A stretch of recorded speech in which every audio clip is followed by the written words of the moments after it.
Shalom. Selamat pagi buat kita semua. Apa kabar kita? Puji Tuhan ya, sehat. Kita bersyukur hari ini kita boleh berkumpul lagi di rumah Tuhan ini. Selama seminggu Tuhan sudah peliharakan kita ya. Ini hari yang khusus, hari yang spesial. Kita boleh bersama-sama beribadah kepada Tuhan. Dengan segala aktivitas kita sudah jalani selama 6 hari. Hari ini kita boleh beristirahat, kita boleh menyembah Tuhan, kita boleh beribadah kepada Tuhan. Kami ucapkan selamat datang buat Natania dan Natasha, selamat bergabung di GKMI Aritema Proses Skala. Ya, selamat beribadah di tempat ini. Kiranya Tuhan yang memberkati ya. Baik, kita akan memulai ibadah kita. Kita akan memuji Tuhan. Kita akan bernyanyi dari nomor 83.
Rasakan kasih-Mu menjadi milikku, Yesus, aku menyembah-Mu.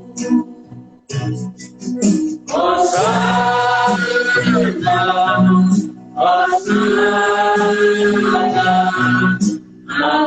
memujimu, haleluya, haleluya,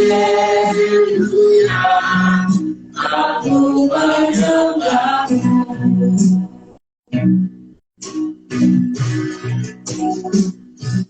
Bersyukur ya kalau kita bisa menjadi milik Tuhan, sehingga kita bisa memuji dan menyembah Tuhan.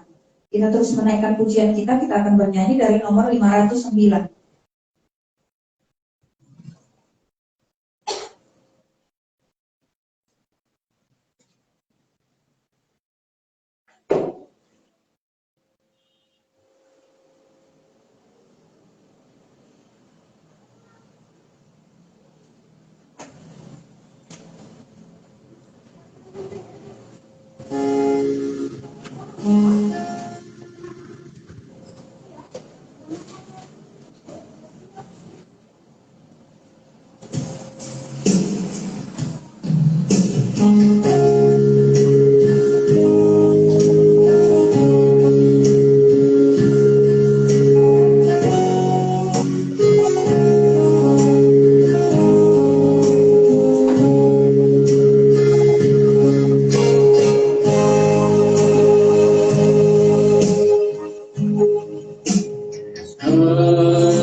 Kita menyembah Allah yang punya kuasa yang hebat, punya kasih yang besar, bukan hanya menyembuhkan ketika kita sakit, bukan hanya menghiburkan ketika kita memiliki pergumulan atau persoalan di dalam hidup, tapi Dia juga mampu menyelamatkan kita ya, menebus dosa-dosa kita yang hina, kita yang layak dicampakkan ke dalam neraka itu, tapi Dia sanggup menyelamatkan hidup kita.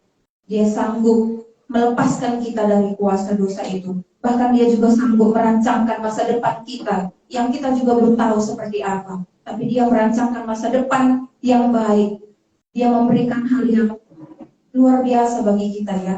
Untuk masa depan kita pun kita bisa percayakan kepada Tuhan. Karena Dia merencangkan rancangan yang damai sejahtera, rancangan yang baik bagi kita. Sekalipun kadang-kadang kita tidak melihat ya, ketika kita mengalami suatu pergumulan mungkin kita merasa Tuhan gak baik.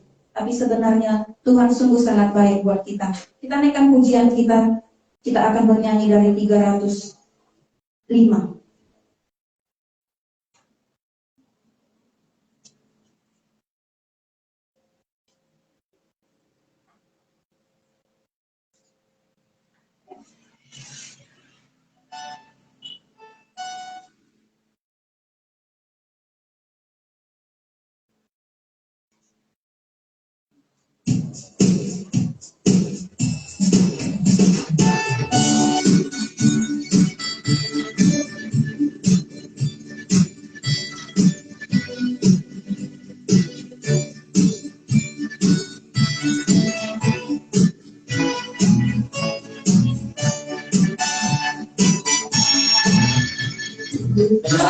Siapa yang pimpin hari depan hidupku, semuanya oleh Tuhan terencana sempurna.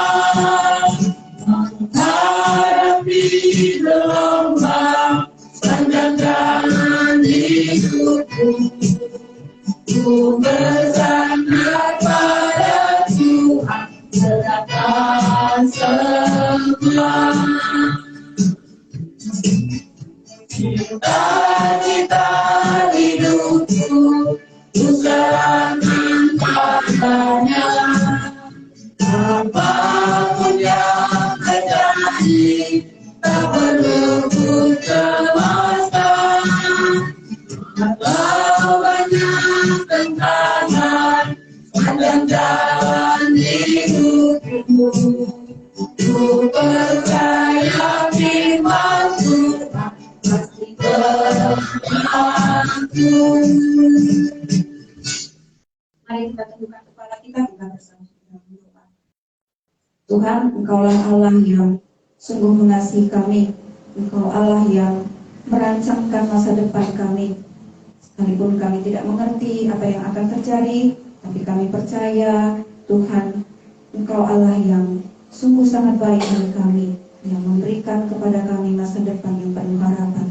Tuhan Yesus, kami bersyukur hari ini kepada Tuhan untuk ibadah kami hari ini. Kalau hari ini Tuhan kumpulkan setiap umat-Mu, kami yang berasal dari rumah kami masing-masing, Tuhan sudah antarkan kami ke tempat ini untuk berkumpul bersama beribadah kepada Tuhan.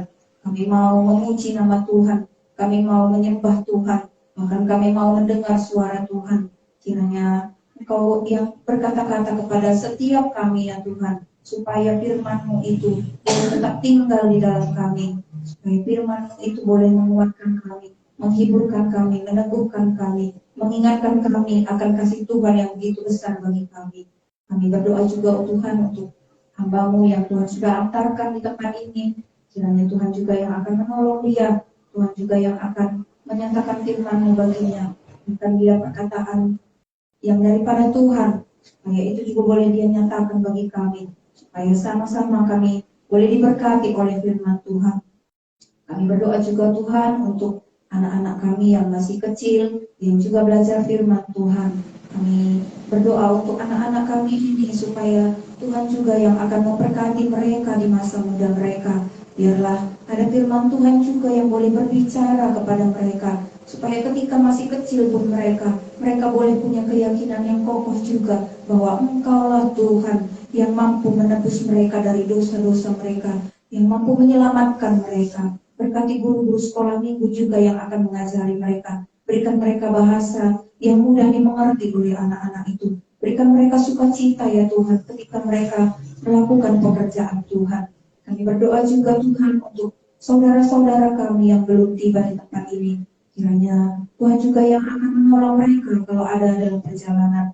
Kalau mereka tidak bisa hadir, Tuhan juga yang akan memberkati mereka, menyertai mereka dimanapun mereka berada. Tuhan Yesus, kami berdoa untuk setiap kami juga yang boleh ambil bagian di dalam ibadah ini. Kiranya Tuhan yang akan menolong setiap kami, supaya kami boleh melayani Tuhan dengan segenap hati kami, dengan seluruh kekuatan kami. Dan Tuhan yang akan memberkatinya. Tuhan Yesus, kami mau serahkan ibadah kami hari ini ke dalam tangan Tuhan.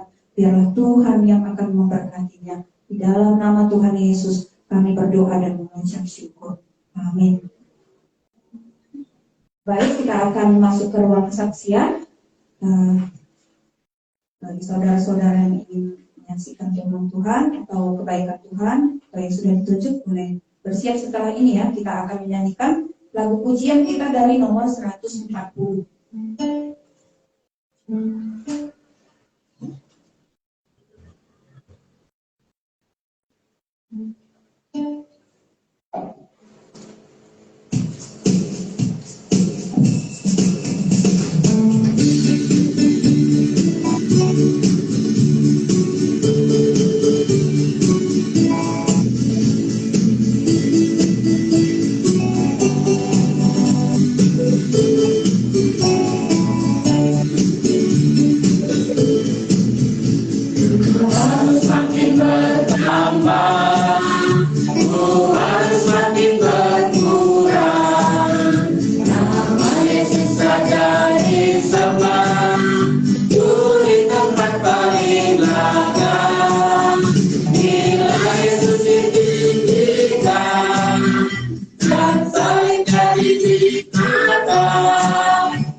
Baik, terima kasih buat waktunya. Ya, saya mau berbagi seminggu yang lalu, lagi kakak Michael sih minta saya gitu buat ngajarin Mama Irfan, buat ngajarin baca ya kemarin. Ya sebenarnya ya saya jawabnya bisa. Dia pasti tanya saya bisa nggak ngajarin Mama Irfan. Bisa, saya jawabnya langsung bisa. Tapi pas di rumah otak saya traveling kemana-mana gitu. Nanti dia minder nggak ya sama saya gitu, bisa nggak ya saya jadi dia, soalnya kan dia lebih dewasa dari saya gitu, nanti takutnya dia mikir ya ini kok yang ini ngajarin gitu. Jadi setiap hari itu sih, selama beberapa hari itu saya mikir mau nggak ya kak itu, maksudnya terus saya bisa nggak gitu ngajarin dia, takutnya nggak dipercayakan saya nggak bisa gitu kan. Pas beberapa hari yang lalu juga saya ada baca firman Tuhan dari kitab Amsal, dari Amsal 8 ayat 14. Saya bacakan. Padaku ada nasihat dan pertimbangan, akulah pengertian, padakulah kekuatan. Ya, saya sebelum baca firman Tuhan ini, saya cuma bertanya sama diri saya sendiri gitu ya. Saya nggak tanya orang lain, itu udah bisa nggak gitu, saya nggak tanya orang, nggak ada minta pendapat orang gitu. Saya cuma mengandalkan pengertian saya sendiri, kekuatan saya sendiri gitu. Nah, waktu saya coba bisa itu, saya nggak mikir apa-apa, ya udah bisa, cuma bisa doang gitu. Nggak mikirin gimana ke depannya, gimana kakak itu mau nggak gitu ya. Pas saya baca firman Tuhan ini, saya ngerti gitu. Pas Tuhan bilang, padaku ada nasihat dan pertimbangan, akulah pengertian, padakulah kekuatan ia. Kalau saya nggak ngerti kan saya bisa minta Tuhan gitu. Nasihat juga Tuhan kan, ya Tuhan itu lengkap ya, saya bilang ada nasihat, ada pertimbangan, ada kekuatan, ada pengertian. Iya semuanya Tuhan punya gitu. Tuhan paket komplit saya bilang. Kalau orang nggak mengerti, mungkin orang kadang ada yang mengerti, tapi dia nggak memberi kita kekuatan. Tapi Tuhan, semua Tuhan punya ya, kekuatan, pengertian, pertimbangan, nasihat. Makanya kemarin waktu kakak Laura tanya saya lagi, iya kak bisa, maksudnya anak orang lain aja di rumah belajar saya ajarin gitu kan, maksudnya ini kan termasuk jemaat kita juga, anggota kita gitu. Iya, pas baca ini ya saya terberkati gitu, jadi saya udah nggak mikirnya nggak jauh-jauh lagi, ya udah kalau nggak apapun ya udah saya bilang Tuhan aja gitu, minta pengertian dari Tuhan supaya ketika saya ngajar kakak itu pun dia boleh mengerti gitu. Artinya bukan karena saya lebih pintar dari kakak itu ya, maksudnya karena kasih juga gitu, supaya dia juga boleh bisa membaca, bisa mengerti lah lewat apa yang kita ajari, dia boleh lihat kasih dari saya gitu. Ya mungkin ini aja firman Tuhan yang boleh saya bagi. Terima kasih.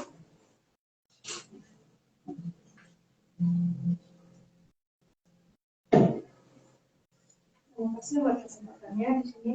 Alhamdulillah bersyukur ya bisa kesempatan untuk boleh berbagi gimana Ila bisa percaya gitu dan menerima Tuhan Yesus sebagai Tuhan dan Juru Selamat kita.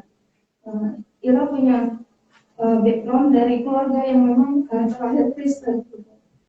Orang bapak sama mama udah orang percaya gitu. Nah dari kecil kalau dibilang firman Tuhan itu nggak asing lagi gitu buat Ila.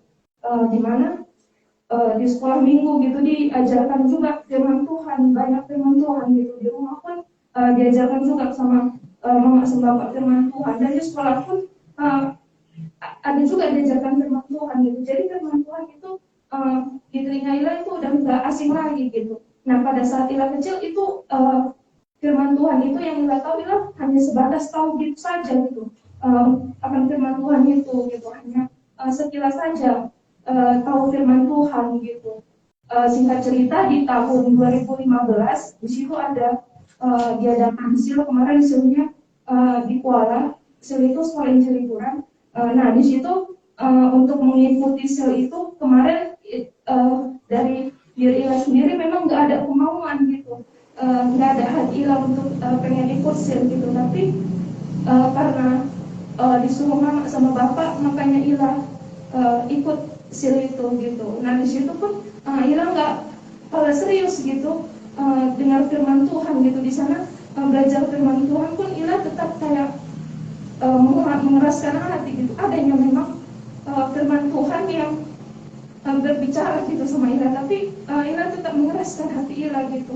Nah singkat cerita di tahun 2017 tahun lalu di situ ada lagi diadakan SIL di Pantai Biru kemarin.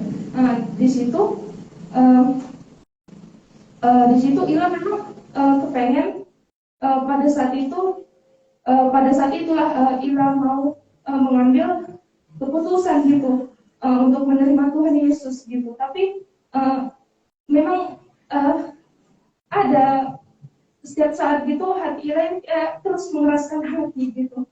Nah tetapi pada saat itu di SIL itu juga banyak gitu Ila belajar firman Tuhan, tetapi ada satu firman Tuhan yang memang firman Tuhan ini udah sering ya Ila dengar gitu dari Roma 3:23 gitu, karena semua orang telah berbuat dosa dan telah kehilangan kemuliaan Allah gitu. Nah di sini sebelumnya Ila merasa diri Ila orang baik gitu, dimana kalau dilihat misalnya di lingkungan sekolah Ila nggak ikut kayak teman Ila yang lain yang ikut cabut gitu, bolos sekolah gitu. Nah di rumah pun atau di lingkungan pertemanan Ila pun enggaknya ngomong kotor gitu. Jadi Ila merasa kalau diri Ila ini baik gitu. Tapi ada firman Tuhan yang dari Roma 3:23 ini tadi berbicara gitu sama Ila kalau semua orang telah berbuat dosa gitu. Tapi di sini berarti aku juga termasuk gitu kan, dibilang firman Tuhan di sini semua orang gitu. Jadi karena dosa inilah yang memisahkan aku sama Tuhan gitu. Nah, pada saat seal itu di hari terakhir, hari ketiga itu tanggal 27, di situ Ila memang benar-benar mengambil keputusan gitu. Dari ada firman Tuhan yang berbicara pada saat itu. Memang firman Tuhan ini juga sering Ila dengar. Cuma pada saat itu Tuhan berbicara sama Ila dari Yohanes 3:16 itu gitu. Karena semua orang telah berbuat dosa dan telah kehilangan kemuliaan Allah gitu. Yohanes 3:16, karena begitu besar kasih Allah akan dunia ini sehingga Ia telah mengaruniakan anaknya yang tunggal supaya setiap orang yang percaya kepadanya tidak binasa melainkan beroleh hidup yang kekal gitu.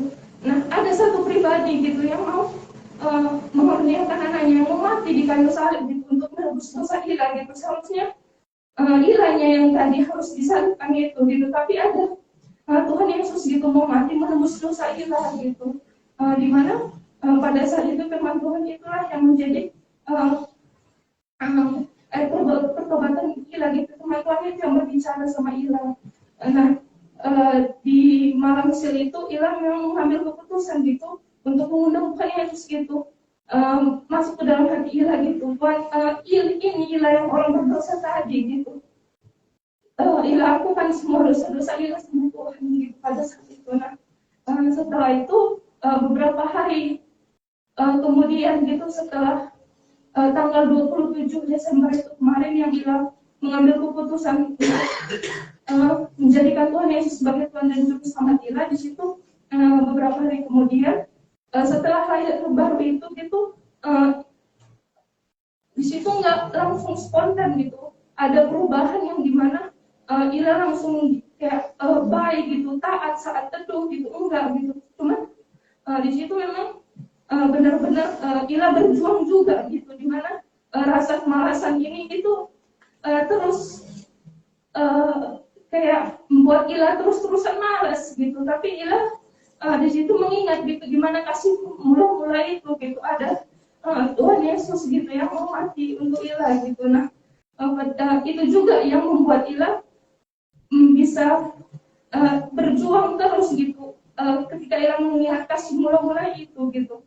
Nah, setelah itu perubahan-perubahan yang Ila lihat gitu dari diri Ila, di mana ketika Ila saat teduh gitu ada Roh Kudus Tuhan yang pelan-pelan gitu mengajari Ila gitu, di mana pada saat teduh Ila bisa mengerti gitu firman Tuhan gitu. Ada Roh Kudus yang berbicara kepada Ila gitu.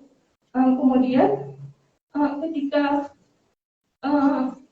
Ila belum lahir baru gitu dulunya, Ila ketika ada yang suruh gitu, Ila dalam pikiran Ila kenapa harus Ila, kan bisa nih orang lain gitu. Nah, tapi pada saat itu Ila mengingat kalau misalnya orang nyuruh aku berarti orang itu mempercayai aku gitu. Nah, dari situlah Ila juga diingatkan Tuhan gitu sama teman Tuhan dari Kolose 3:23 itu tadi gitu. Apapun yang kamu perbuat, perbuatlah dengan segenap hatimu seperti untuk Tuhan dan bukan untuk manusia gitu. Nah, belakangan ini juga setelah Ila lahir baru gitu, tetap adanya yang seperti kekhawatiran gitu. Kalau dari Ila pribadi, kekhawatiran akan masa depan Ila gitu, di mana memang Hansli jujur Ila khawatir gitu akan masa depan Ila, di mana udah kuliah gitu sekarang kan. Nah, terus Ila tahu gitu zaman ini semakin berkembang gitu, di mana sekarang kita memang udah masuk kepada bonus demografi itu, di mana sekarang udah era digitalisasi gitu. Kayak Tuhan, aku gimana ya nanti beberapa tahun ke depan gitu. Nah, di situ pun di saat Ila khawatir itu pun ada firman Tuhan gitu yang menguatkan Ila dari Amsal 23:18 gitu. isinya karena masa depan sungguh ada dan harapanmu tidak akan hilang gitu. Nah, berarti sekarang Ila kerjakan gitu bagian Ila gitu. Selebihnya Ila serahkan sama Tuhan gitu. Berarti di sini Ila sekarang memperbesar kapasitas Ila gitu dengan Tuhan, tidak hanya menyiapkan diri Ila untuk beberapa tahun ke depan, tapi Ila juga harus bisa memperbesar kapasitas Ila dengan Tuhan, di mana Ila harus bisa lebih banyak punya waktu lagi intip dengan Tuhan gitu, dan ya membekali diri Ila gitu. Nah, firman itulah yang menguatkan Ila gitu di tengah-tengah kewajiban Ila akan masa depan gitu. Dan di sini sebelum Ila tutup, Ila mau bilang kalau Ila bersyukur gitu bisa mengenal Tuhan di masa muda Ila ini gitu. Sekian dari kesaksian Ila. Terima kasih.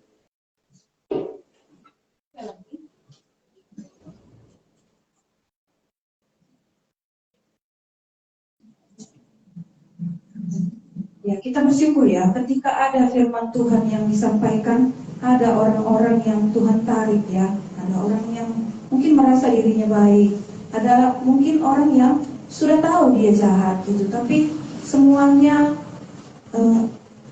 Tuhan panggil dengan cara Tuhan sendiri. Saya bersyukur ya ada anak-anak muda yang boleh datang kepada Tuhan, percaya kepada Tuhan. Sukacita yang sangat besar, bukan hanya Ila yang mengalami sukacita. Saya secara pribadi ketika mendengar itu, saya bersukacita gitu. Anak Tuhan ada yang bertambah yang Tuhan panggil. Kita nyanyi ya nomor 305. Aku tahu siapa yang pimpin. Tadi dia bilang saya khawatir gitu. Saya rindu menyanyikan ini secara bersama-sama. Mungkin ini bukan hanya untuk Ila ya, tapi bukan hanya orang muda, tapi mungkin orang tua juga banyak yang seperti apa nanti ya, seperti apa anak-anak kami, seperti apa kami nanti gitu. Mungkin lagu ini bisa menguatkan kita. Nomor 305 kita menyanyikan.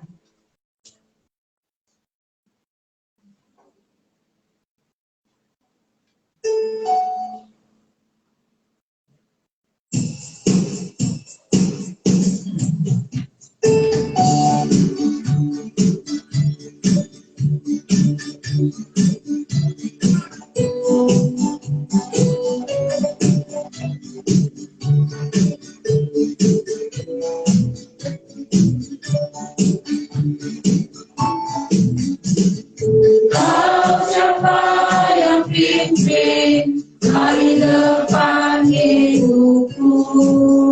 Semuanya oleh Tuhan terencana sempurna. Menghadapi gelombang panjang jalan hidupku, ku bersandar pada Tuhan, serahkan semua. Cinta hidupku ku serahkan padanya. Apapun yang terjadi, tak perlu ku terpaksa. Walau banyak rintangan dalam jalan hidupku, ku percaya firman Tuhan pasti berlaku. Kami mengingatkan kepada yang membawa pengumuman dan doa syafaat.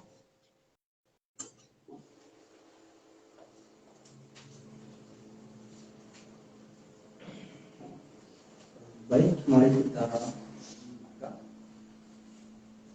atas suara kita pengumuman dan doa. Bagian yang doa yang pertama, pagi ini kita mengadakan ibadah pengembalaan anak dan dewasa. Setelah ibadah ini nanti jam 10.30 ada kelas katekisasi baptisan kudus dan pengajaran anak. Kemudian nanti malam meeting pemuda remaja ditunda karena banyak pemuda remaja yang mengikuti camp. Yang hari Senin yang kedua jam 9.30 ada persekutuan doa pemuritan Ini juga dilakukan dengan Google Meet, ya, karena ada beberapa jemaat juga yang mengikuti Google Camp. Kemudian hari Kamis jam 20 ada meeting klien pos. Ini juga pakai Google Meet antara Seskala dan Lantai dan Bahor. Kemudian hari Jumat jam 5 ada persetujuan Jumat Gembira. Hari Sabtu sore ada persiapan tempat ibadah dan latihan musik. Kemudian kita masuk bagian kedua, kita bersyukur ibadah hari ini. Kemudian nanti kita berdoa untuk kelas administrasi, lalu berdoa untuk camp, juga persetujuan Jumat Gembira, dan misi kasih sayang dan misi belajar. Mari kita berdoa. Kami bersyukur kepadamu ya Tuhan, Allah pencipta langit dan bumi. Kami bersyukur kepada Allah karena pagi hari ini oleh karena anugerah dan kasih setia Tuhan, Engkau mengizinkan kami bersama-sama di tempat ini memuji dan menyembah-Mu. Engkau mengizinkan kami bersama-sama mendengarkan kebenaran. Kami berdoa kiranya Allah yang memimpin kami, yang meneguhkan hati kami, supaya setiap kami yang hadir hari ini boleh dikuduskan, boleh dibenarkan tiap-tiap hari akan kebenaran. Begitu juga Tuhan, kami bersyukur supaya setiap orang-orang yang mengambil bagian di dalam pelayanan ini, Tuhan yang menolong, Tuhan yang menambahkan kepercayaan kepada kami. Terkhusus kami berdoa buat hamba-Mu yang sudah Engkau siapkan. Engkau yang memimpin dia, Engkau yang menyertai dia supaya kebenaran firman Tuhan boleh dinyatakan bagi kami cepat. Bahkan saat ini kami berdoa untuk kelas katekisasi bagi anak-anak yang sedang diajari. Engkau yang meneguhkan dia supaya bertambahlah kebenaran firman Tuhan, menjadikan engkau menjadi Allah, menjadi Tuhan di dalam hidupnya. Bahkan juga untuk orang tua yang menyerahkan anak. Tuhan, engkau juga yang menolong setiap orang tua supaya tetap bertanggung jawab kepada anak-anak yang Tuhan tambahkan. Ini adalah berkat tambahan yang Tuhan berikan bagi kami, sehingga kami harus bertanggung jawab memimpin anak-anak ini. Bagaimana kami memimpin anak-anak, tentu kami harus Tuhan pakai. Kami mengenal Engkau menjadi Tuhan dan Juru Selamat kami. Berkati saudara-saudara kami yang melayani, bahkan semua anak-anak yang diajari, orang tua yang diajari akan kebenaran firman Tuhan. Engkau yang memimpin supaya mereka diteguhkan akan kebenaran firman Tuhan. Bahkan kami berdoa buat persiapan dalam acara perjamuan kudus yang akan direncanakan ini, juga pada tanggal 31 Juli. Tuhan berkatilah setiap persiapan. Apa yang kami kerjakan, kami mohon kiranya Allah yang memberkati supaya ini boleh menjadi kemuliaan bagi nama Tuhan. Kami semakin berkenan kepada Tuhan. Bahkan juga kami berdoa untuk demikian yang hari ini akan dilaksanakan sampai dengan selesai nanti Tuhan. Kami berdoa buat jemaat yang mengikutinya. Kami berdoa buat hamba-hamba-Mu yang melayaninya.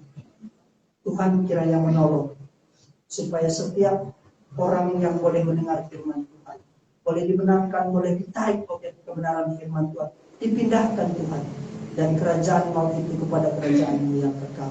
Kami berdoa khusus buat hamba-Mu, ada Bapak Pujandri dan Pak Budi yang akan menciptakan kebenaran firman Tuhan. Engkau yang memimpin, bahkan semua peralatan yang kami pergunakan juga, tempat itu juga, bahkan cuaca juga Tuhan kami berdoa. Tuhan yang menolong, Tuhan yang menolong setiap orang yang mengikutinya, supaya ketika kami pulang dari sana ada berkat Tuhan, ada kebenaran firman Tuhan yang boleh kami mengerti, dan kami dijadikan menjadi anak-anak Tuhan. Kami bersyukur buat semua pertolongan Tuhan. Bahkan kami berdoa buat misi kasih sayang dan misi rumah belajar yang akan kami kerjakan juga, supaya Tuhan yang menolong, supaya ini juga kami kerjakan untuk kemuliaan bagi nama Tuhan. Supaya ketika kami hadir di tempat ini, orang boleh mengenal kami, orang boleh melihat kami oleh karena Tuhan, dan kami boleh menjadi berkat. Sebagaimana yang kami rencanakan, kami boleh menjadi berkat di tempat kami berada saat ini. Terima kasih Tuhan, terpujilah Engkau. Dalam Kristus Yesus Allah kami berdoa dan mengucap syukur. Amin.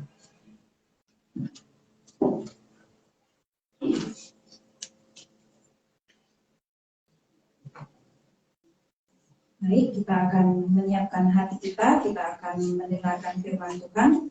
Ini hati yang berkuasa bagian ke-13. Sudah panjang ya. Kiranya hari ini juga kita boleh diberkati oleh firman Tuhan. Mari kita menyambut firman Tuhan. Kita jemaat lain silakan berdiri.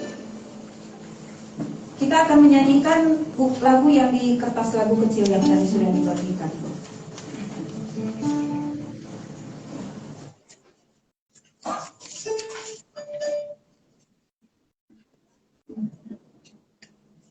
Kita akan menyanyikannya 2 kali ya.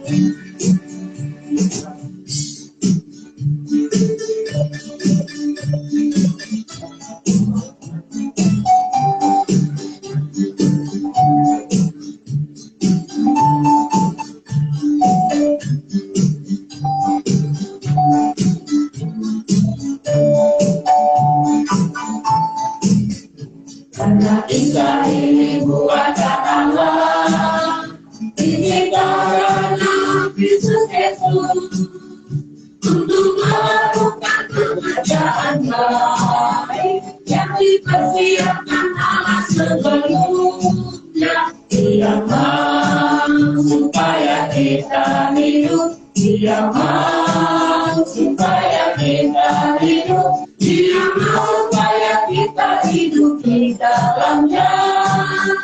Hanya kita ini buatan Allah. Karena kita ini buatan Allah, diciptakan dalam Kristus Yesus untuk melakukan pekerjaan baik yang dipersiapkan Allah sebelumnya. Dia mau supaya kita hidup, Dia mau supaya kita hidup, Dia mau supaya kita hidup di dalamnya. Karena kita ini buatan Allah.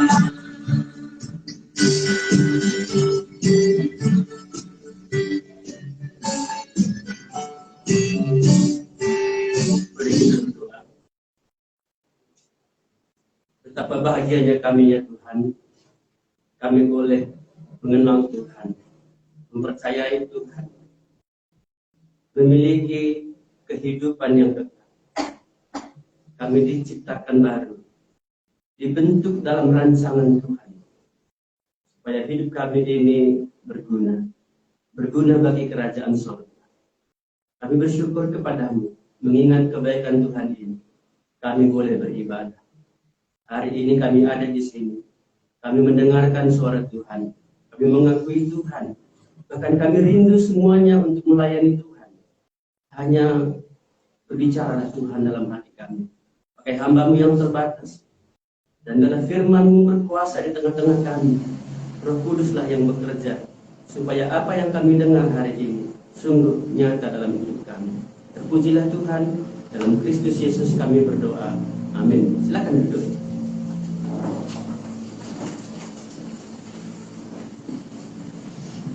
Shalom semuanya. Ya, kita bersyukur ya. Ada anugerah Tuhan bagi kita. Ada berkat dan juga cinta Tuhan yang setiap hari, setiap minggu, setiap bulan, bahkan setiap tahun kita menjalani hidup ini. Apakah hari ini saudara berbahagia? Ya, cuaca memang akan panas, tapi itu tidak membuat kebahagiaan kita hilang, kan gitu ya. Ya, situasi kondisi lingkungan kita tidak mendukung hari ini, mungkin karena ya mendekati hari-hari pemilihan kepala daerah ataupun presiden. Berita online banyak kita dengar tentang situasi panas antara mereka, kita tidak termasuk. Dan mungkin juga berita-berita ekonomi yang meragukan perkembangan dan kehidupan hari ini. Karena harga kebutuhan pokok terus saja naik. Banyak orang mengeluh. Harga sawit sekarang sudah menurun, yang punya sawit agak gede sedikit ya, agak mengeluh sedikit. Saya khawatir itu hanya sedikit naik lagi. Ya, apakah akan terjadi perang dunia? Silahkan saja, nggak apa-apa. Entah itu harga mahal ataupun murah ataupun perpolitikan, ya beraneka ragam cara untuk mencapai cita-citanya. Silahkan saja, kita nggak perlu takut dengan masa depan. Ya. Kalau masa depan itu ada harapan, itu kita nggak boleh ragu. Apa sih yang kita harapkan? Tuhan sudah jauh-jauh hari merancangkan itu. Kita akan lihat dari firman Tuhan. Jadi sekalipun situasi kondisi hari ini ataupun ke depan itu sulit, berat, kita tidak usah khawatir. Tuhan punya rancangan dan Tuhan lebih besar daripada apapun yang terjadi di dunia saat ini. Mari kita melihat dari firman Tuhan. Tadi sudah dinyanyikan ya, lagunya bagus sekali. Kita ini buatan Allah. Mari kita lihat dari Efesus pasal yang kedua. Efesus pasal yang kedua.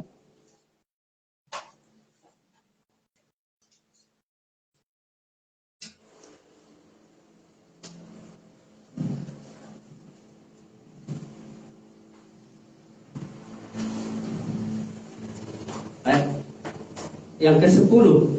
Satu ayat ini dulu kita baca bersama-sama sebagai renungan yang Tuhan perdengarkan kepada kita dalam ibadah ini. Kita baca bersama-sama Efesus 2 ayat yang ke-10. 1, 2, 3. Karena kita ini buatan Allah, diciptakan dalam Kristus Yesus untuk melakukan pekerjaan baik yang dipersiapkan Allah sebelumnya. Ia mau supaya kita hidup di dalamnya. Saya bacakan sekali lagi. Karena kita ini buatan Allah, diciptakan dalam Kristus Yesus untuk melakukan pekerjaan baik yang dipersiapkan Allah sebelumnya. Ia mau supaya kita hidup di dalamnya. Saudara-saudara yang dikasihi Tuhan, kita berbicara hati. Firman Tuhan menjelaskan ada 4 macam hati. Saya ulangi dari awal ya, karena ini sudah cukup lama. Ada hati yang gelap. Gelap berarti jelas iblis berkuasa di situ. Dia tidak punya hubungan dengan Tuhan sama sekali. Nol. Dia tidak pernah memikirkan tentang Tuhan. Dia hanya memikirkan tentang apa yang dia ingin, apa yang iblis katakan, apa yang situasi kondisi terjadi, itu yang jadi pikiran hatinya. Maka hidupnya seperti putus asa, tidak ada harapan sama sekali. Yang kedua, ada hati yang abu-abu, nggak jelas. Bicara firman Tuhan sih oke, tapi hati penuh dengan keraguan. Mereka tidak mengenal Tuhan dengan benar. Tahu sih tahu, tapi nggak mengerti. Apalagi nggak punya iman.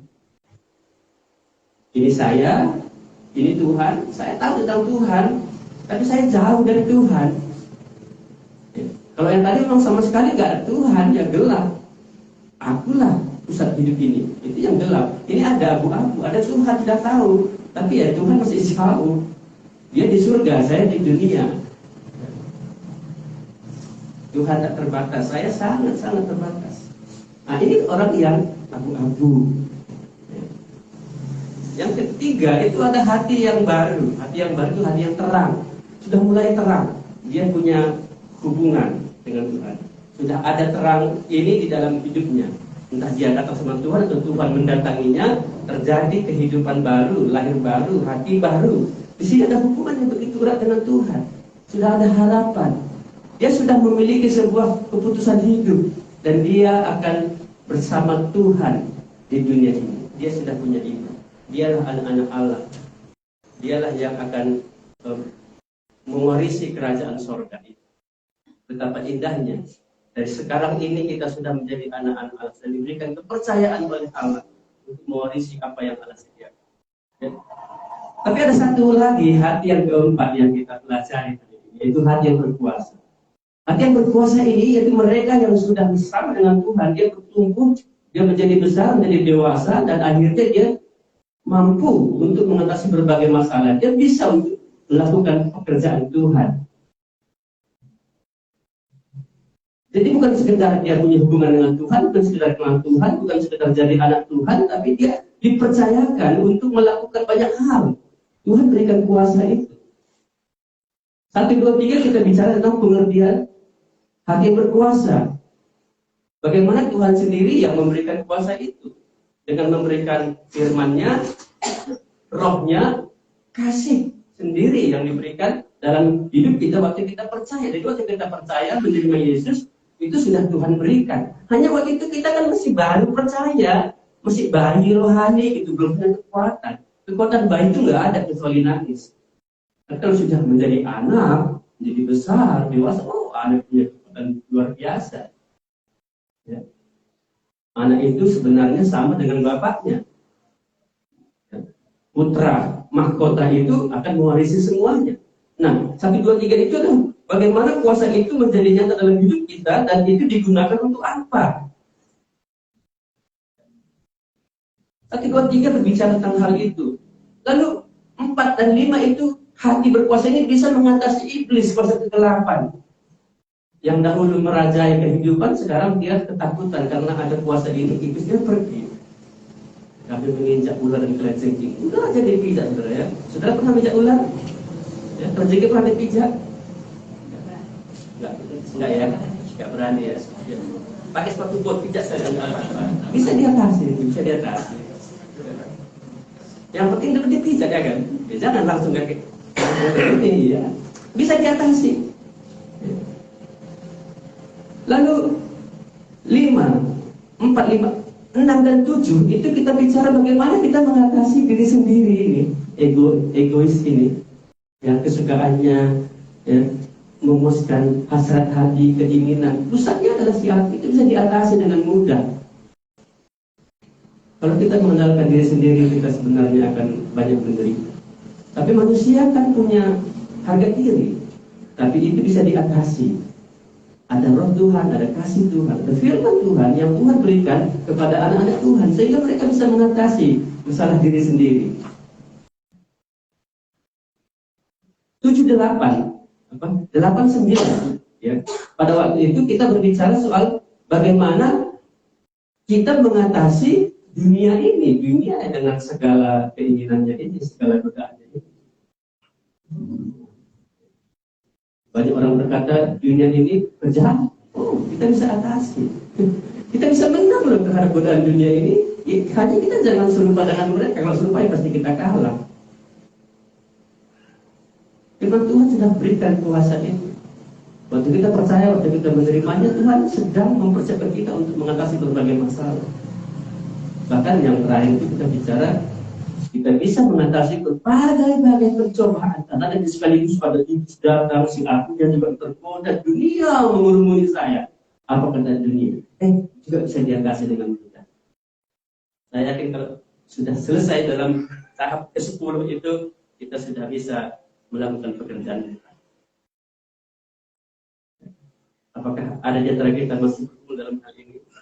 Belum bisa mengatasi, ya entah itu iblis, entah itu diri sendiri, entah itu dunia yang mewah ini, saudara.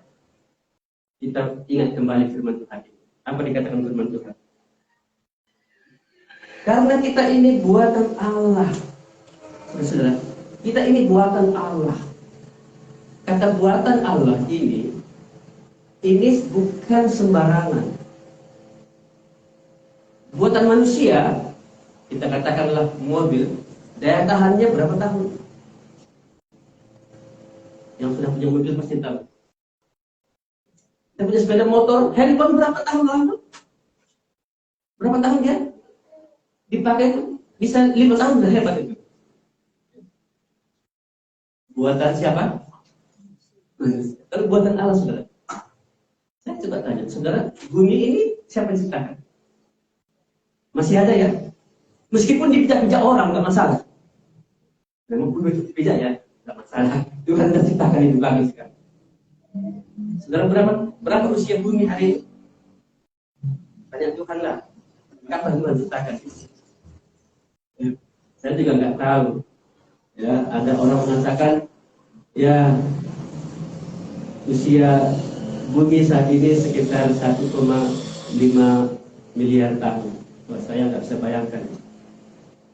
Di Alkitab nggak bisa pula ya. Hanya pada mulanya Allah menciptakan. Kapanpun itu terjadi, yang penting itu Allah yang menciptakan. Daerahnya sampai hari ini. Tunggu kiamat baru nanti hilangin.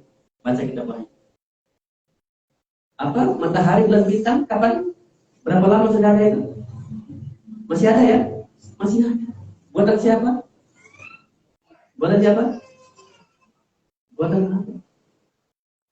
Manusia? Buatan siapa? Saudara manusia?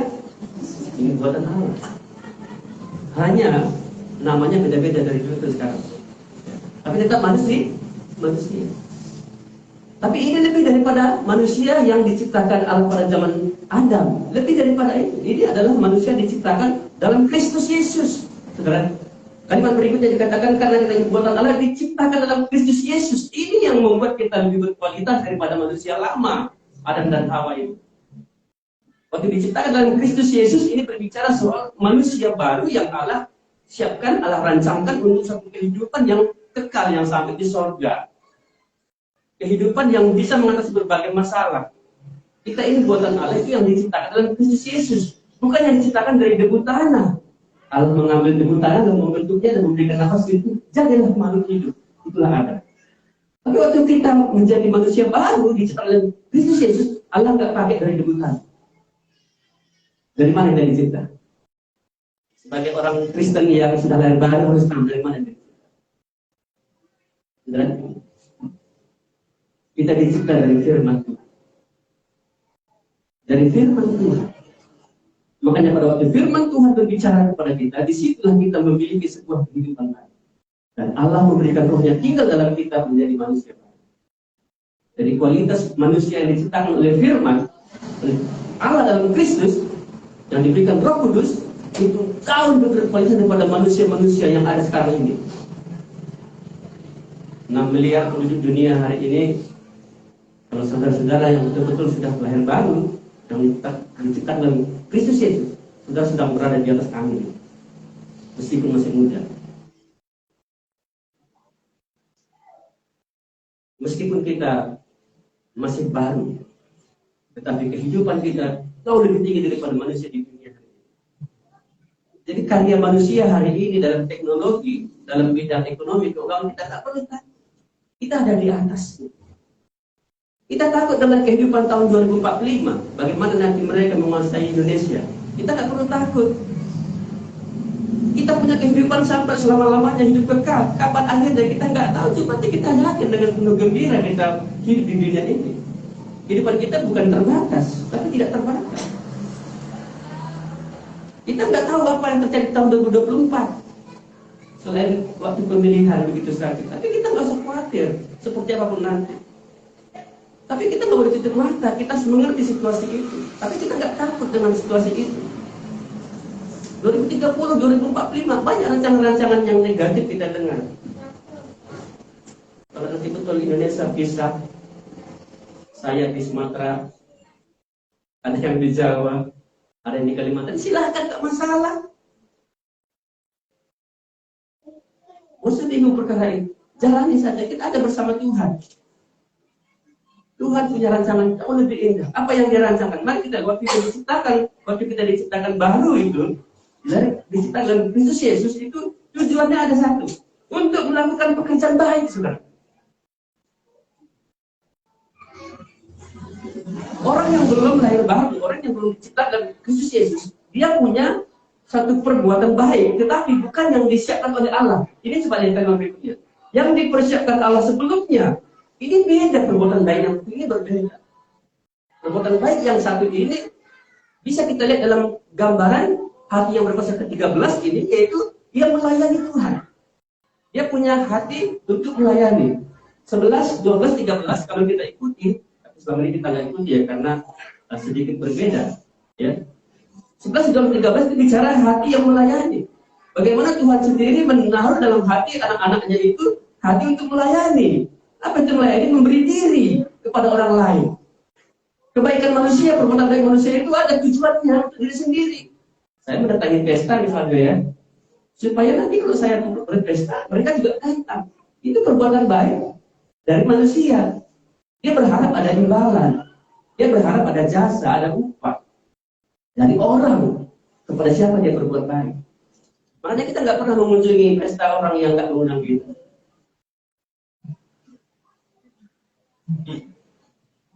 Kita mengunjungi pesta yang mengundang kita. Mengapa?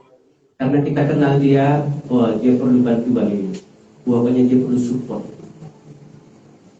Tapi satu hal kita tahu, nanti dia juga akan datang ketika saya berpesta. Ada seorang teman saya berbicara begini, sebenarnya kita mendatangi pesta itu adalah menabung. Tertentu juga, ide menarik. Kenapa kamu bilang menabung? Ya karena kita datang ke pesta, nanti waktu kita pesta mereka datang lagi, itu terkumpul juga semua katanya. Bagus, makanya orang Indonesia, warga Kalang ini suka kali berpesta, sedang menabung.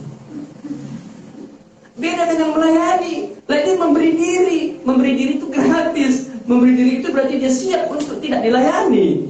Seperti Tuhan Yesus sendiri yang berkata, anak manusia datang bukan untuk dilayani, tapi untuk melayani dan memberikan nyawanya, menyerahkan nyawanya sebagai tebusan bagi banyak orang. Berbeda konsep melayani, perbuatan baik yang diciptakan kali ini beda dengan perbuatan baik yang dimiliki oleh manusia.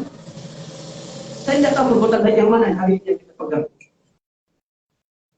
Apakah kita mesti pegang perbuatan baik budaya kita, warga Kalau ini? Kalau kita nggak ganggu orang, ya kita hanya diganggu orang. Ini baik. Yesus berkata dalam pengajarannya di bukit, segala sesuatu yang kamu kehendaki supaya orang berbuat kepadamu, perbuatlah terlebih dahulu kepada mereka. Saudara, ajaran ini bisa disalah mengerti. Segala sesuatu yang kamu harapkan supaya orang berbuat kepadamu, perbuatlah lebih dahulu. Perbuatan baik yang Yesus tawarkan sebenarnya adalah perbuatan baik yang berkualitas surgawi.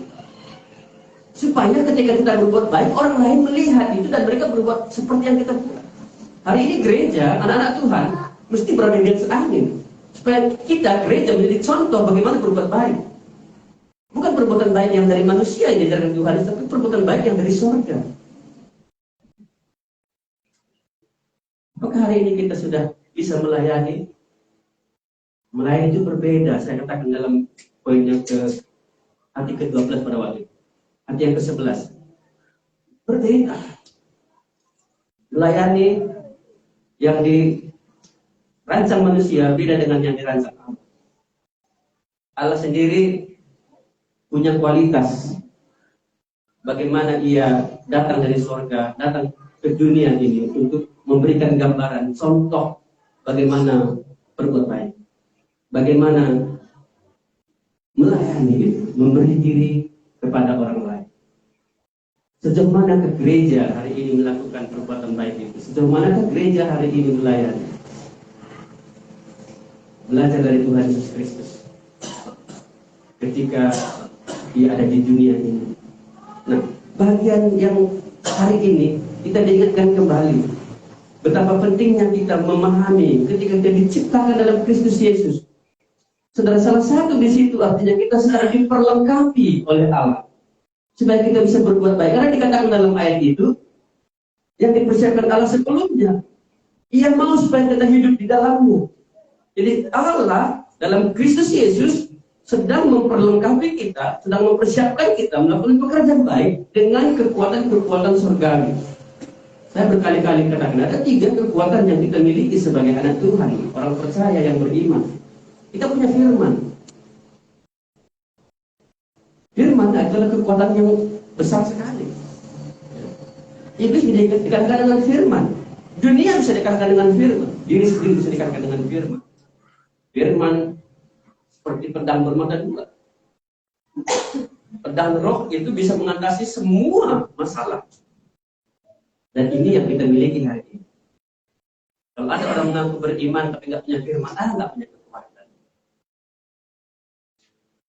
Kalau orang beriman nggak punya kekuatan, begini kata John Stott, the word without Holy Spirit is powerless. Firman tanpa Roh Kudus adalah tanpa kekuatan. Tapi satu lagi dia bilang begini, the Spirit without word is powerless. Artinya, kalau kita mengaku punya Roh Kudus, ya, tapi kita nggak punya firman, kita nggak punya kekuatan, nggak punya senjata. Saudara, kalau nggak punya senjata perang, ya bagaimana bisa menang? Doa kita, Tuhan, doa juga merupakan senjata. Tetapi ada kekuatan lain, senjata lain yang Tuhan berikan. Pedang roh itu adalah senjata rohani. Kalau kita hari ini mengaku percaya, beriman, punya Roh Kudus, tapi kita nggak punya firman, nggak punya kekuatan. Disitulah Allah memperlengkapi kita dengan firman Tuhan, baik itu melalui penggembalaan, pemuridan, dan juga melalui pelayanan-pelayanan. Supaya kita diperlengkapi. Bukan hanya itu, saudara. Tuhan memberikan kita kemampuan, yaitu kasih. Karena kasih akan mendorong kita untuk melakukan pekerjaan baik. Ya, itu yang membuat kita hari ini mau melakukan pekerjaan baik. Karena ada kasih yang mendorong. Karena ada cinta yang besar yang dari Allah Tuhan dalam hati kita, hingga hati kita terdorong untuk melakukan pekerjaan baik. Jadi pada waktu kita percaya menerima Yesus, diciptakan baru, kita sudah sedang diperlengkapi, diberikan kekuatan itu oleh Tuhan. Hanya kita butuh proses supaya kita bisa melayani. Nggak langsung dia melayani. Kita didik dulu, kita ajari dulu. Ya, bila perlu masuk kelas katekisasi dulu. Kelas pemuridan, nanti ada pelayan, nanti ada lagi pemimpin. Wah, itu orang-orang yang dipersiapkan Allah itu. Gereja itu digunakan untuk itu. Kalau kita meyakini akan apa yang Tuhan katakan ini, saudara, saya yakin tidak ada masalah bagi Tuhan melayani. Saudara, ada masalah dalam melayani Tuhan? Saya tidak bicara karunia, saya bicara hati. Kalau ada hati ini, saudara, Tuhan akan tambahkan karunia kita. Tuhan akan berikan karunia untuk melakukan. Jadi jangan dulu bertanya kepada karuniaku apa ya. Saya bicara hati. Kalau ada hati ini, Tuhan akan tambah. Tuhan akan taruh. Hati yang melayani, Yesus sendiri ajari murid-muridnya demikian. Mari kita lihat ayat yang Matius pasal yang ke-10, ayat yang ke-40. Matius 10.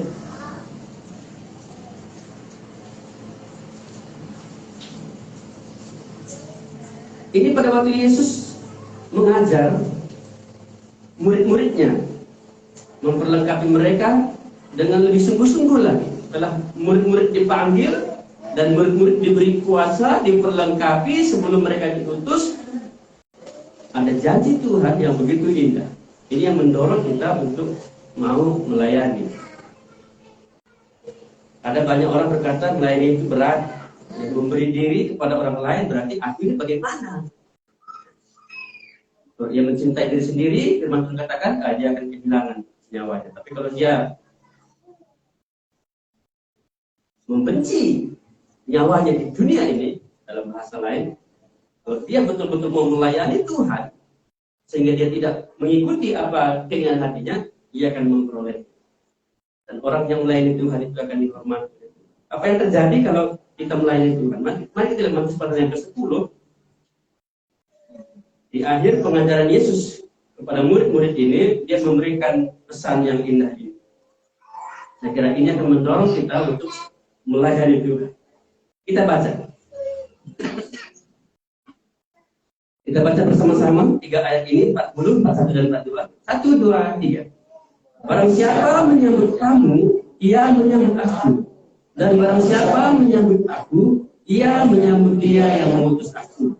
Barang siapa menyambut seorang nabi sebagai nabi, ia akan menerima upah nabi. Dan barang siapa menyambut seorang benar sebagai orang benar, ia akan menerima upah orang benar. Dan barang siapa memberi sejuk Karena ia muridku, aku berkata kepadamu, sesungguhnya ia tidak akan kehilangan upahnya daripadanya. Saudara, di akhir pengajaran Yesus kepada murid-muridnya, Yesus menjanjikan hal ini yang membuat murid-murid jadi semangat untuk melayani. Kalau di depan, kalau kita baca, bikin murid-murid takut untuk melayani. Aku datang bukan untuk membawa damai, tapi membawa pedang. Wow. Kalau begitu aku nggak mau jadi hamba Tuhan, nggak mau jadi iklan, nggak mau melayani. Kenapa? Nanti perang terjadi di rumah. Tapi di akhir pesan Tuhan Yesus ini indah sekali. Gambaran pelayanan hari ini banyak orang salah paham. Pada lagu cinta sering kita nyanyikan itu ya, melayani itu begitu indah. Bahagia melayani Tuhan. Hari ini kita nyanyi. Tiada lebih indah ku melayani Yesus. Indah sekali. Tapi tidak banyak orang mau menyerahkan diri di hamba Tuhan. Ini jadi masalah. Karena tahu hamba Tuhan itu kerjanya berat. Ya.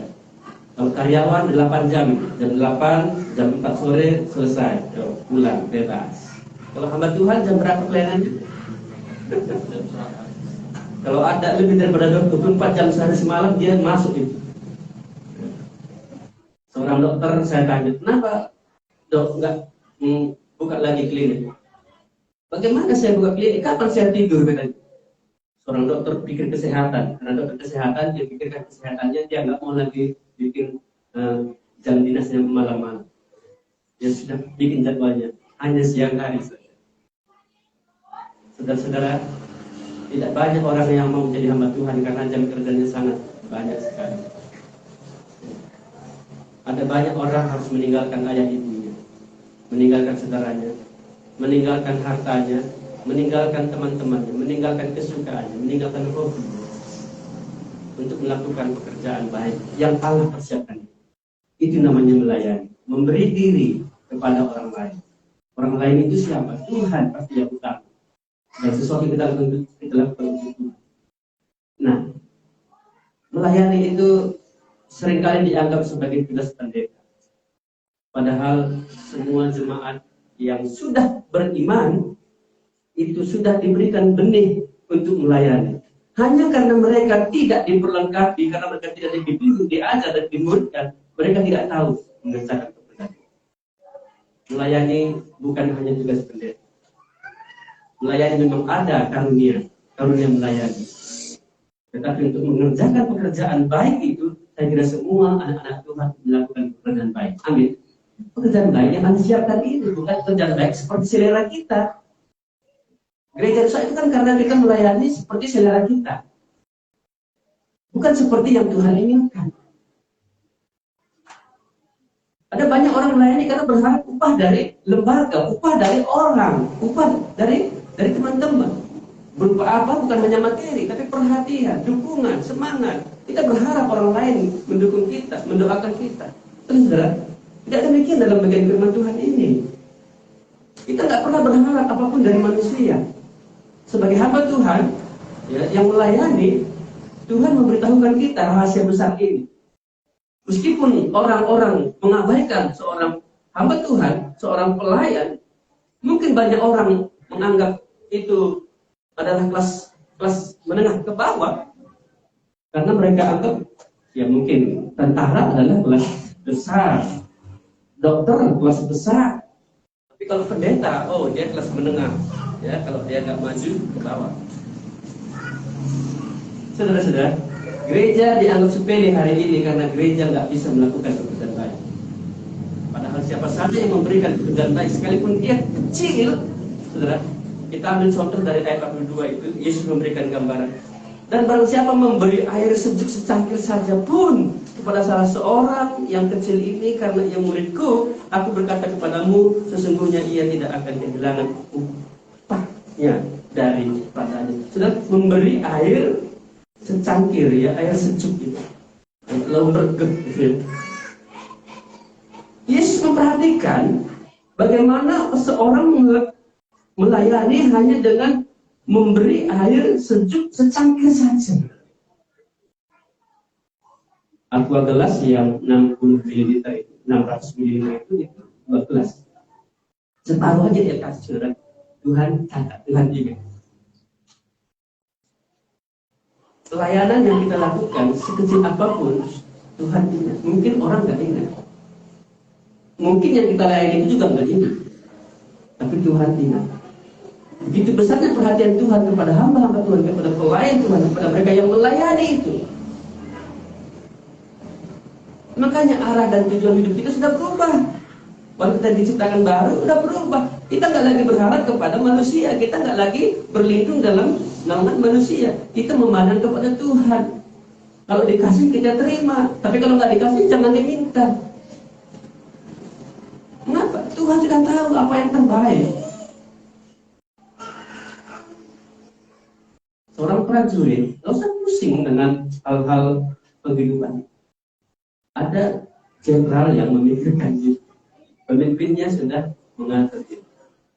Menjadi seorang pelayan, seorang hamba yang melayani Tuhan. Ingat, sekecil itu pun Tuhan perhatikan loh. Apalagi yang besar.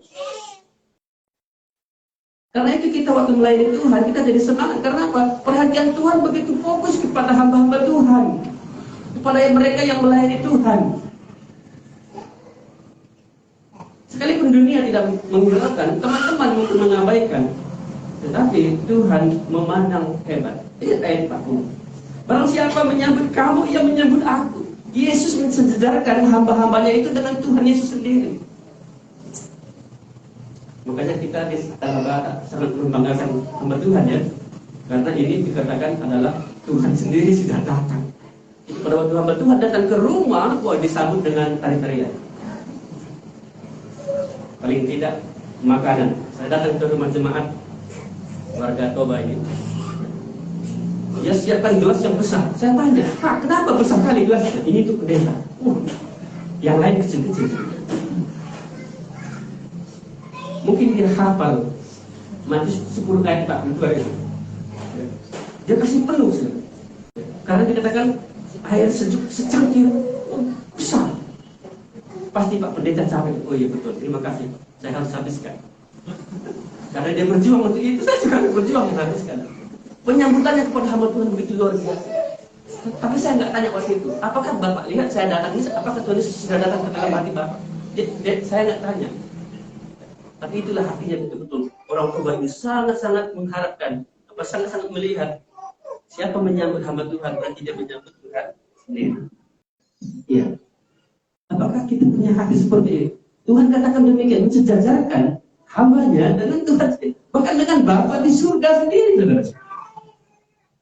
Makanya kita jangan takut untuk melayani, jangan malas untuk melayani, karena Tuhan sendiri mengatakan demikian. Bahkan kalau saya baca 41 itu, barang siapa menyambut seorang nabi, ia akan menerima upah nabi.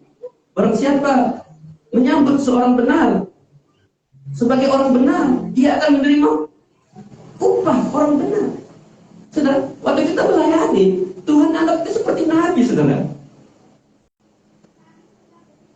Para rasul pada waktu diajari demikian. Saya yakin kualitas itu masih ada sampai hari ini. Siapapun yang datang itu, apalagi dia menyampaikan firman, murid Allah, nabi itu murid Allah.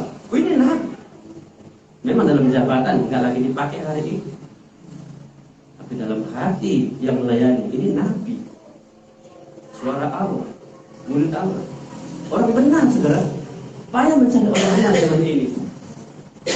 Tapi di mata Tuhan, seorang yang melayani ini adalah yang benar. Waktu meeting pelayan, saya berikan kalimat begini. Seorang yang melayani itu merupakan wujud iman. Kalau orang mengatakan beriman, dia harus melayani.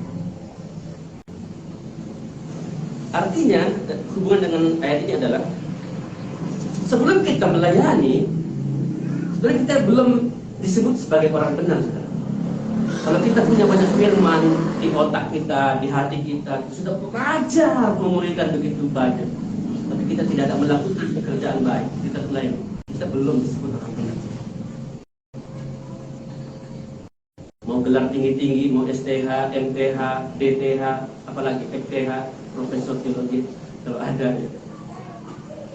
Setinggi-tinggi apapun gelar itu, kalau nggak ada sesuatu yang kita lakukan, itu kita belum dianggap orang benar oleh Tuhan. Tapi kalau kita nggak punya sekolah tinggi, tapi kita melayani Tuhan karena ada hati untuk melayani, kita disebut orang benar. Karena itu sebagai seorang pelayan, seorang hamba, kita harus melihat kepada kuasa yang dari Tuhan ini. Kita diperhatikan oleh Tuhan, kita dihormati oleh Tuhan, kita diberikan upah itu, kita diberkati oleh Tuhan. Maka saya katakan sebagai hamba Tuhan, saya sudah lebih 30 tahun ya. Lebih 30 tahun saya bertobat. Saya melihat bahwa betul-betul Tuhan memberkati, betul-betul Tuhan sendiri yang memberikan upah itu. Tuhan sendiri yang membuat pelayanan ini menjadi berhasil. Tuhan menghormati. Sebelum saya melayani Tuhan sepenuh waktu, full time, ada orang bilang, Pak Pendeta, saya terkejut, saya belum sekolah teologi, belum melayani sepenuh waktu, tapi Pak Pendeta, dia ngecek, atau memang nubuatan? Tapi belum ada yang bilang nabi gitu, belum pernah ya. Sekarang kalau saya bilang saya nabi ya, bapak nabi, bapak nadia gitu. Saudara-saudara, Tuhan sendiri yang akan menilai kita. Ini hamba Tuhan, ini yang melayani, yang rela memberi diri kepada orang lain itu, Tuhan akan membalaskan apa yang dia lakukan. Kalau prinsip ekonomi mengatakan dengan modal sebesar-besarnya, mendapat untung sebesar-besarnya, Tuhan juga buat seperti itu dari Tuhan sebenarnya. Kalau dari ekonomi manusia sebenarnya enggak gitu. Ekonomi manusia berkata dengan modal sekecil-kecilnya, mana bisa? Tapi konsep Tuhan enggak demikian. Konsep Tuhan dengan modal sebesar-besar. Makanya Allah berikan anaknya yang terbesar itu dia berikan ke dunia ini supaya menghasilkan anak-anak Allah di dunia ini. Dulu dia kirim nabi, dia kirim kitab suci, ya, dia kirim malaikat. Terlalu kecil hasilnya. Prinsip ekonomi manusia. Tapi ternyata Allah buat prinsip yang luar biasa. Dia berikan anaknya yang tunggal, yang besar itu loh. Ternyata situ baru ada anak-anak Allah jadi banyak hari ini. Saudara dan saya yang sudah menerima Yesus menjadi anak-anak Allah. Ini karena produk dari Yesus sendiri, anak Allah. Demikian juga gereja harus bekerja melayani. Waktu kita melakukan banyak hal dalam pelayanan kita, Allah sendiri akan menilai kita dengan penghargaan yang begitu besar. Mungkin dia layak untuk secangkir air sejuk saja, wajar. Tapi ada juga mungkin mendapatkan kopi susu. Bisa. Ya. Kalau kelas kecil kan pasti dapatnya kecil. Kalau kelas besar dapatnya besar. Berapa jam kita melayani Tuhan? Dalam satu minggu ada 7 hari. Adakah satu hari kita berikan untuk Tuhan melayani Tuhan? Adakah 2 hari? Adakah 3 hari? Semakin banyak hari yang digunakan, pasti semakin besar perubahan saya. Kenapa gaji hamba Tuhan lebih besar? Karena dia tiap hari 24 jam bahasa. Yang part time, apalagi yang gak ada waktu, gak dapat. Saudara, mari kita perhatikan seperti apa yang Tuhan katakan di akhir zaman. Matius pasal 25, saya tidak bacakan, tapi di Matius pasal 25 itu sebuah perumpamaan yang merupakan gambaran bagaimana orang lain di dunia ini. Saudara, Matius pasal 25, saya hanya bacakan beberapa ayat saja. Ayat 31. Mari kita lihat. Apabila anak manusia datang dalam kemuliaannya dan semua malaikat bersama-sama dengan dia, maka ia akan bersemayam di atas tahta kemuliaannya. Ia akan menghakimi. Ini anak manusia, ini adalah Tuhan Yesus, Allah yang menjadi manusia itu. Ia akan menghakimi. Lalu semua bangsa akan dikumpulkan di hadapannya. Bangsa manapun dia akan bertemu dengan Tuhan. Dan dia akan memisahkan mereka seorang daripada seorang. Ini nanti akhirnya ya, akan dipisahkan. Sama seperti gembala memisahkan domba dari kambing. Dan dia akan menempatkan, ada tempatnya yang disiapkan. Domba-domba di sebelah kanannya dan kambing-kambing di sebelah kirinya. Kisahnya bisa saya ceritakan. Tapi ini adalah waktu di mana Tuhan sendiri akan mengumpulkan dan menghakimi, memutuskan. Artinya bahwa apapun yang kita lakukan di dunia ini itu sudah terdata di hadapan Allah. Allah nggak salah dalam menempatkan orang-orang untuk melayani. Allah tahu apapun yang kita lakukan, apa yang kita perbuat. Allah punya catatan. Allah punya CCTV yang begitu hebat sekali. Dari awal kita hidup pun Allah sudah rekam itu. Ini kalau kita bicara ayat ini. Tapi pada waktu kedatangan yang kedua kali itu baru akan dibukakan dengan jelas. Artinya bahwa apapun yang kita lakukan di dunia ini terekam di hadapan Allah, maka nanti akan diperlihatkan apa yang kita lakukan, perbuatan baik apa yang kita kerjakan. Di dalam kisah itu, di sebelah kanan itu ditempatkan domba-domba, itu menggambarkan orang-orang yang melayani Tuhan. Domba-domba itu adalah, ingat Yohanes pasal 10 ayat yang ke-11. Akulah gembala yang baik memberikan nyawanya bagi domba-dombanya. Ayat 27, domba-dombaku mendengarkan suara. Ini orang-orang percaya yang sudah diselamatkan, yang sudah siap mengikuti Tuhan dalam misi Allah, dalam pekerjaan Allah. Ini domba-domba. Di sebelah kanan ini, Tuhan memperlihatkan suatu kemuliaan yang besar sekali. Hai kamu yang diberkati, hai kamu orang-orang benar, kamu masuklah ke tempat yang sudah disediakan, itu kerajaan Dia. Mengapa? Karena mereka melakukan pelayanan itu. Seperti apa mereka lakukan? Ada 6 gambaran yang digambarkan di sana, bahwa mereka melayani ketika ada orang lapar, orang haus, orang telanjang, orang sakit, orang yang asing, dan orang penjara dalam penjara. Itu mereka layani. Mereka perhatikan, mereka peduli, mereka menyambutnya. Tuhan Yesus mengatakan, aku melihat itu, aku ada di situ pada waktu itu. Itu seperti kau menyambut aku. Seringkali kita mengabaikan pelayanan ini. Misi mestinya adalah melayani orang-orang semacam itu, supaya mereka beroleh kasih, beroleh keselamatan dari Tuhan. Ya, orang lapar, orang haus, orang telanjang, orang asing, orang sakit, orang dalam penjara, saudara. Inilah yang dijalani oleh hamba Tuhan. Bukan semua orang lapar kita kasih makan. Bukan semua. Kalaupun semua kita katakan itu terakhir. Saya beri 3 urutan. Di bacaan kita itu ada 3 urutan. Siapa sebenarnya orang lapar, orang haus, orang sakit, orang asing ini? Yang pertama adalah hamba-hamba Tuhan, para pelayan Tuhan yang melayani Tuhan. Betapa laparnya mereka, betapa hausnya mereka. Mereka kadang mengabaikan diri mereka sendiri. Rela belum makan itu. Rela mereka tidak minum itu. Rela sebagai orang asing, orang misionari. Mereka sakit itu. Mereka di penjara itu nggak bisa bebas bergerak. Di sorot nggak boleh sembarangan. Kita aja di sini masih bebas. Saudara, ini menggambarkan adalah hamba-hamba Tuhan, pelayan-pelayan Tuhan yang melayani Tuhan. Baru yang kedua saya gambarkan di situ adalah Galatia pasal 6 ayat 10. Saudara-saudara atau kawan-kawan yang seiman, ini adalah mereka yang kita layani waktu mereka susah, waktu mereka lapar, haus, mereka sebagai seorang asing, dia kawan-kawan yang seiman, ini yang harusnya kita layani. Baru yang terakhir itu siapa? Semua orang. Kalau kita melayani semua orang, saya takut kita nggak punya visi. Visi yang jelas itu dia tahu siapa yang akan dia layani. Dia berbuat apa, perbuatan baik yang dipersiapkan oleh itu, dia tahu apa yang dia lakukan. Karena itu, saudara, kita akan semakin semangat untuk melayani. Kenapa? Karena semua yang kita lakukan dicatat oleh Tuhan, diketahui oleh Tuhan. Saya ingin mengakhiri dengan cerita begini hidup Anda dahulu. Kenapa saya berikan ini? Ini tidak jauh beda dengan bagian ini ya. Beginilah hidup Anda dahulu. Artinya semuanya terekam oleh Tuhan. Apapun yang kita lakukan akan direkam. Ini buku tua, jadi sedikit sudah agak rusak.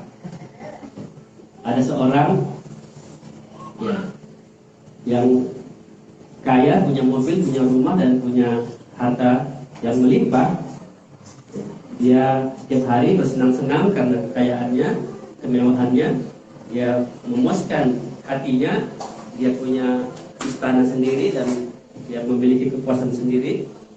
Tapi dia tidak tahu bahwa ada hidup yang kekal. Dia pikir hidup hanya di dunia ini saja. Dan pada akhirnya dia mati, dipanggil Tuhan. Karena memang sudah ditetapkan manusia hidup sekali dan sesudah itu dihakimi. Pada waktu orang ini mati, dia tidak menyangka bahwa dia akan dihakimi. Ya, di dunia ini dia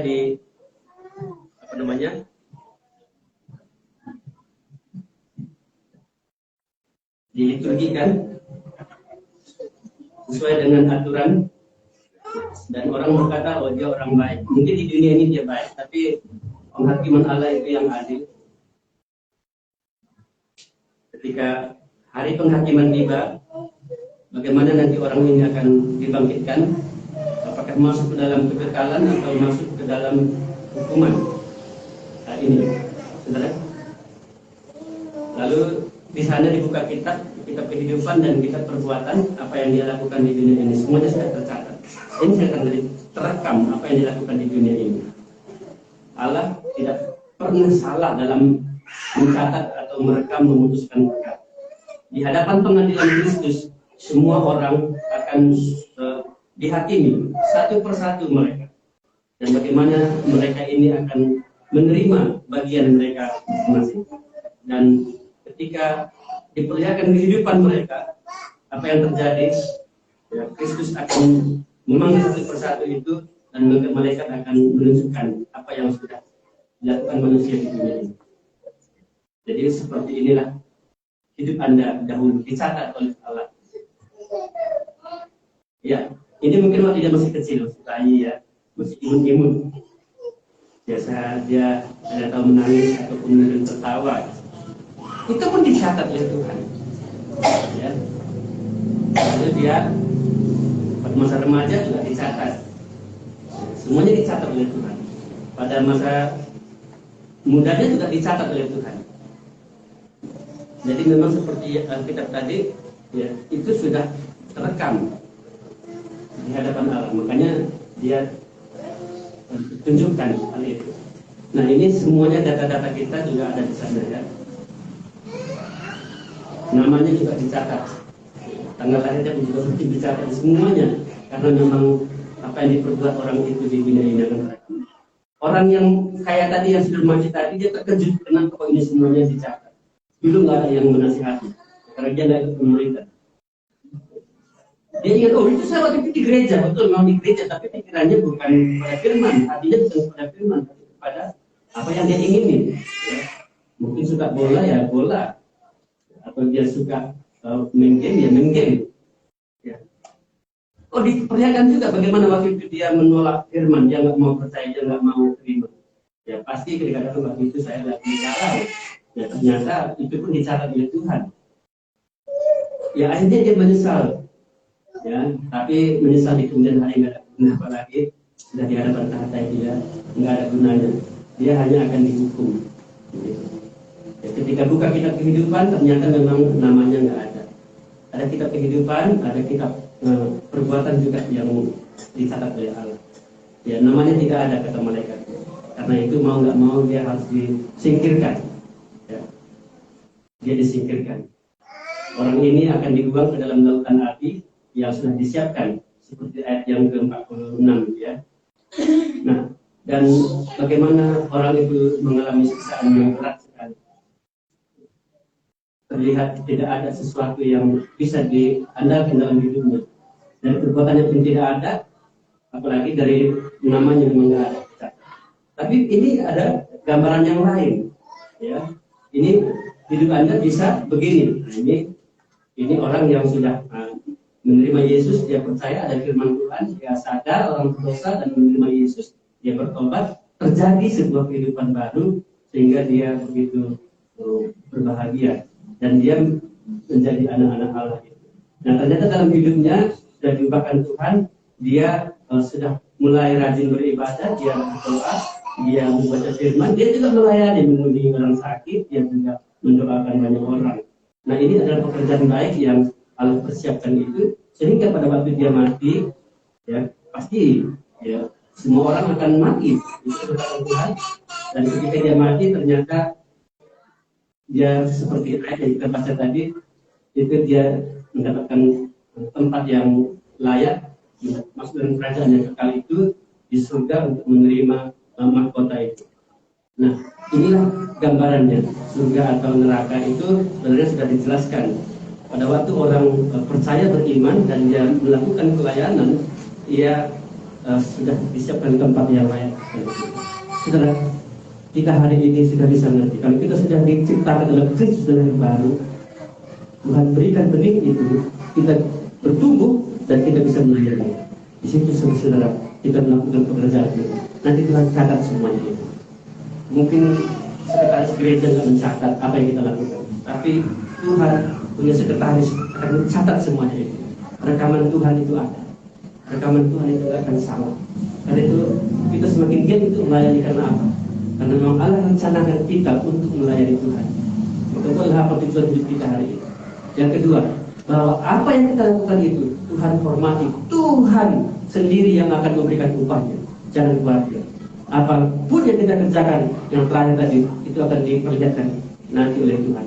Kita tidak merasa rugi apapun. Kita tidak perlu khawatir dengan apapun. Sekalipun orang tidak peduli, tapi Tuhan akan peduli untuk mencatat. Inilah firman Tuhan yang kita dengar hari ini. Yang berikutnya nanti itu bukan lagi tentang melayani, tapi tentang kasih. Karena kasih itu begitu penting yang mendorong kita untuk melayani Tuhan. Mari kita berdoa.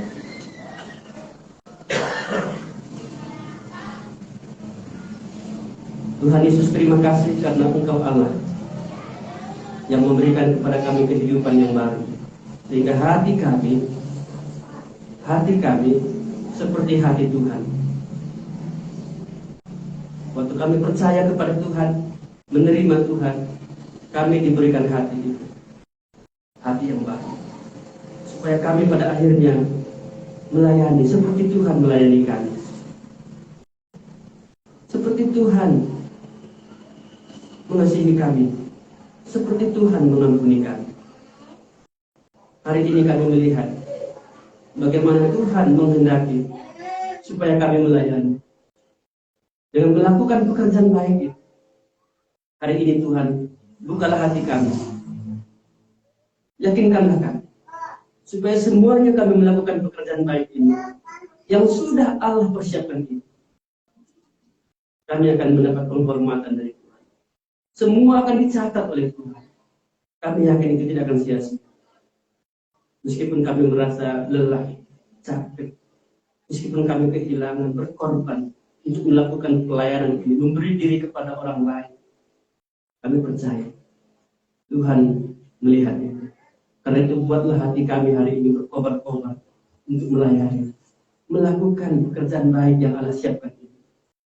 Kalau belum ada di antara kami ini melakukan pekerjaan baik, mungkin karena kami belum diciptakan baru, atau mungkin karena kami belum belajar bagaimana melakukan. Kami perlu ikut pemulihan. Atau mungkin karena kami tidak mengerti apa yang harus kami lakukan. Tuhan, hari ini bukalah hati kami untuk melihat kemuliaan itu. Sebagaimana Tuhan katakan, sebagaimana Tuhan ajarkan, sebagaimana Tuhan berikan teladan, kami ingin melakukan pelayanan ini. Baik di rumah Tuhan ini, atau dalam kehidupan kami sehari-hari. Dalam hal apapun kami ingin melayani seperti yang Tuhan katakan. Terpujilah nama-Mu Tuhan. Kami bersyukur. Kami akan mengakhiri ibadah kami ini. Kami akan pulang dengan sukacita. Mulai melayani, melakukan pekerjaan baik ini. Karena Tuhan menghendaki demikian. Dan kamilah yang Tuhan percayakan.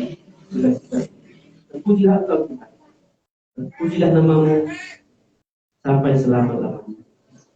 Jemaat Tuhan, pulanglah dalam damai sejahtera dan terimalah berkat Tuhan. Tuhan memberkati engkau dan melindungi engkau. Tuhan menyinari engkau dengan wajah-Nya dan memberi engkau kasih karunia. Tuhan menghadapkan wajah-Nya kepadamu dan memberi engkau damai sejahtera untuk melayaninya. Amin. Kepada Allah beri puji.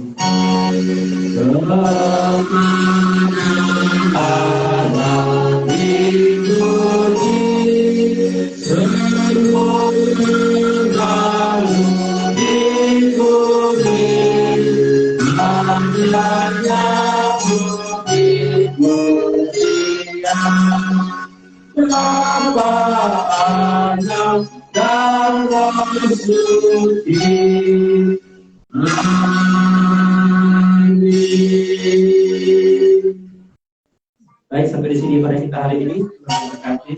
Shalom.